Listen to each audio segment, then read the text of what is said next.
The year was 1914, and the world was a dark place. The First World War had cast a long shadow over Europe, bringing with it unprecedented destruction and despair. A big, terrible war called the Great War had started in Europe. It was a conflict that involved many nations and millions of people, changing lives forever. Millions of soldiers were stuck in trenches, long ditches dug in the ground in France. These trenches stretched for miles, creating a vast network of fortifications. These trenches were muddy, filled with barbed wire, and very dangerous. Life in the trenches was harsh and unforgiving, with soldiers facing constant threats from enemy fire and disease. Christmas was coming, a time for peace and happiness, but the fighting didn't stop. The holiday season, usually filled with joy and celebration, was overshadowed by the grim reality of war. The soldiers were far from their warm homes and families. They longed for the comfort and warmth of their loved ones, but instead they were surrounded by the cold and desolation of the battlefield. It rained a lot, making the trenches muddy and miserable. The constant rain turned the trenches into quagmires, making movement difficult and living conditions even worse. It was freezing cold, and the air smelled terrible because of all the fighting. The winter chill added to the soldiers' suffering, and the stench of war was a constant reminder of the ongoing conflict. But even though things were so awful, the soldiers still had hope. They clung to the belief that peace would come and that they would one day return to their families. As Christmas got closer, they missed their homes and families even more. The thought of missing another Christmas with their loved ones weighed heavily on their hearts. They wished the fighting would stop. Many soldiers turned to prayer, hoping for a miracle that would bring an end to the bloodshed. Letters from home talked about Christmas trees, singing carols, and big holiday dinners. These letters were a lifeline, providing a brief escape from the horrors of war.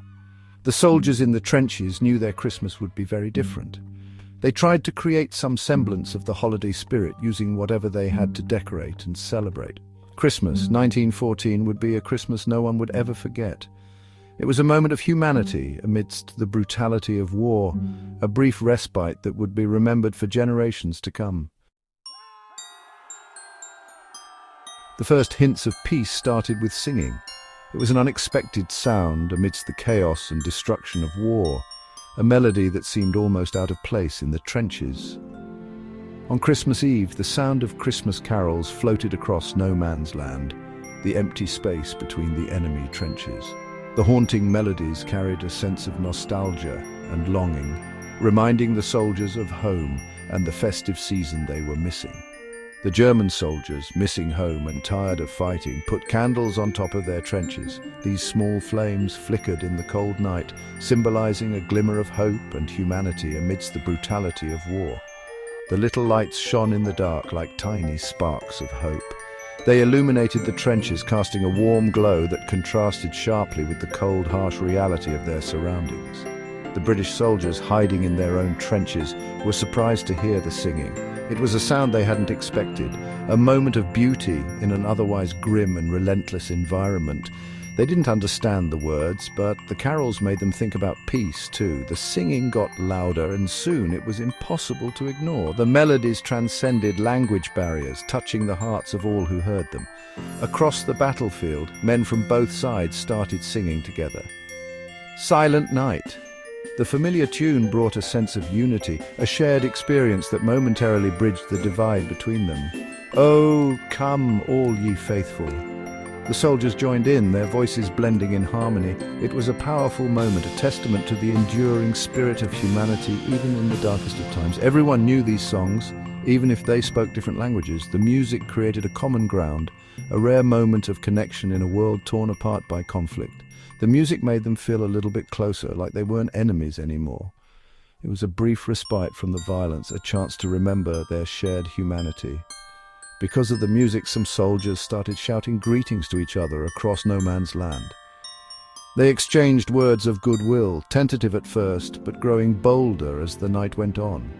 At first they were careful, wondering if it was a trick. But as the night continued, the spirit of the truce took hold, and they began to trust each other, if only for a short while. Then one German soldier climbed out of his trench. He was cautious, his movements slow and deliberate, as if he was testing the waters of an unknown sea. The air was thick with tension and every eye was on him. He held his hands up in the air to show he didn't want to fight. This simple gesture, a universal sign of peace, spoke louder than any words could. It was a moment of vulnerability and bravery. Slowly, a British soldier did the same and walked out to meet him in the middle of no man's land.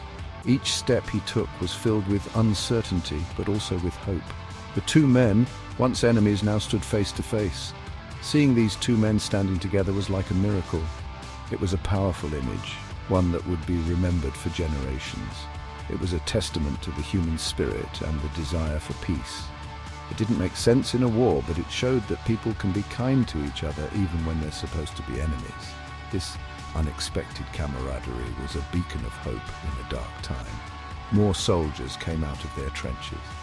They were hesitant at first, unsure if this fragile peace would hold, but the sight of their comrades standing together gave them courage.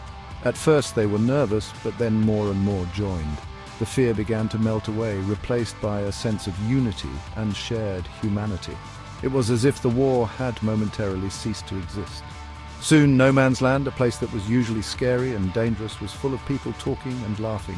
The barren, war-torn landscape was transformed into a place of fellowship and joy. The small truce, a pause in the fighting, became something amazing, a moment of kindness in the middle of a terrible war.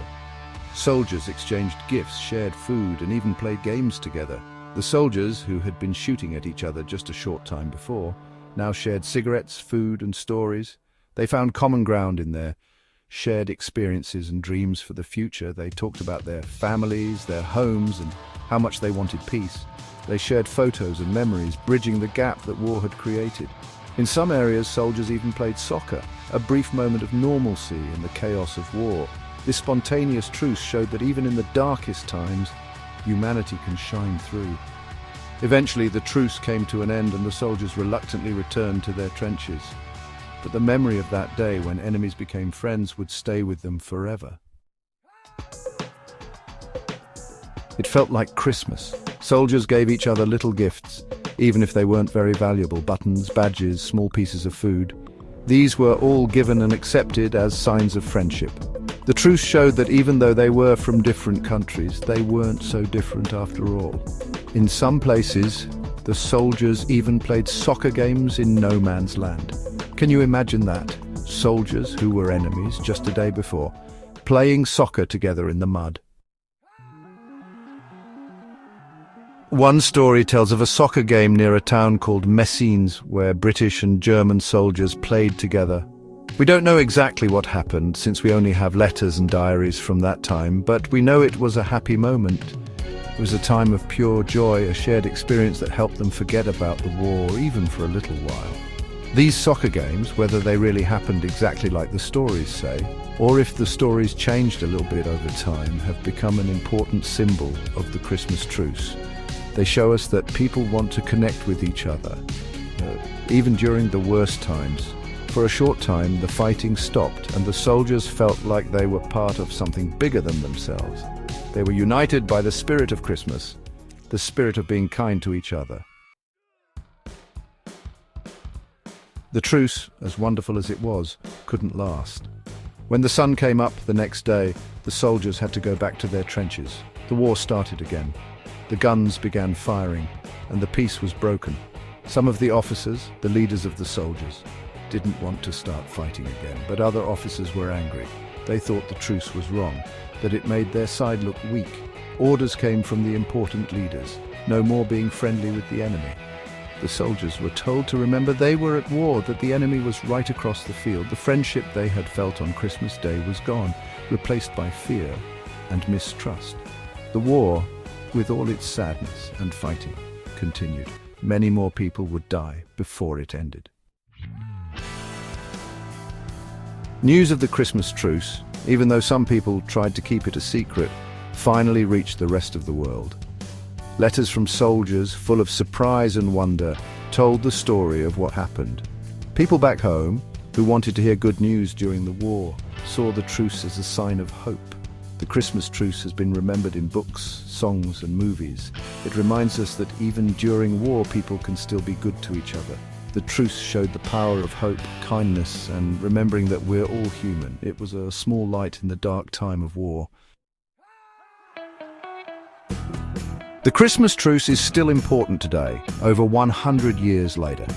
It's a story that reminds us that everyone wants peace, no matter where they live or what time they live in. In a world where there's so much fighting and disagreement, the Christmas truce reminds us that we're all people.